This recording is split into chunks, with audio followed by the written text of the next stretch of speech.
Hi sir,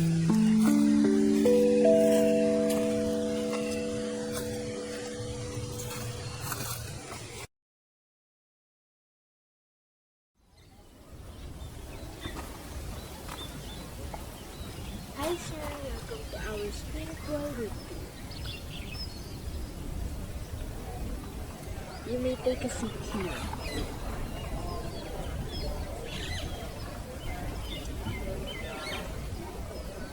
Before we begin our program, we would like you to answer this question.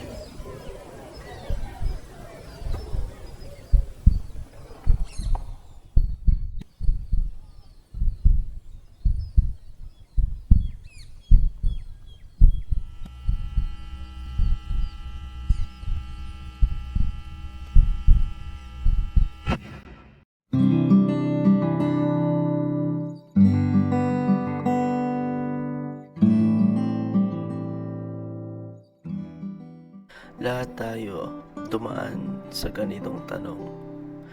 Sino nga ba ako? Sa unang tingin, parang madali lang sagutin, pero habang iniisip mo, mas lalo siyang lumalalim. Hindi lang ito tungkol sa pangalan mo o sa ginagawa mo araw-araw, kundi sa kung ano talaga ang nasa loob mo. Minsan nagsimula talaga ito sa isang simpleng papel at sa isang tanong. Sa paglalakad sa sarili mong daan, hindi laging maliwanag, hindi laging diretso.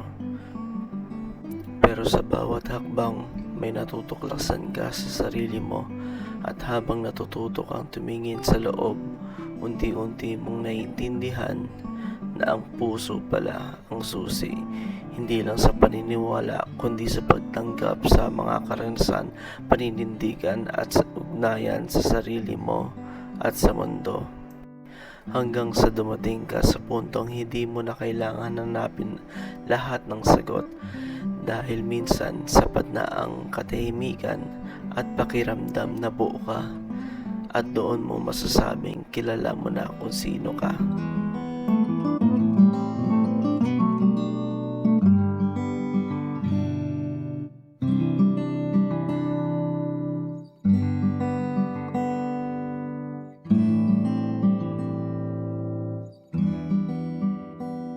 Lahat tayo ay dumaan sa panahon na papaisip tayo kung sino nga ba tayo.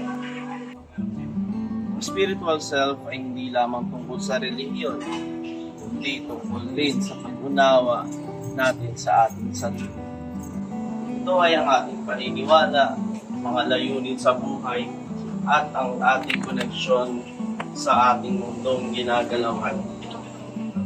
Kapag tinanong natin ang ating sarili, na sino nga ba ako? Madalas, hindi natin alam ang tunay na sagot. Ngunit habang tayo ay humaharap sa ating mga karanasan, problema at pagninilay-nilay, unti-unti nating natutuklasan ang spiritual self ay makikita sa mga simpleng bagay, mga kabutihang ating ginagawa, sa tahimik na panalangin, o maski sa pakikipagkapwa-tao.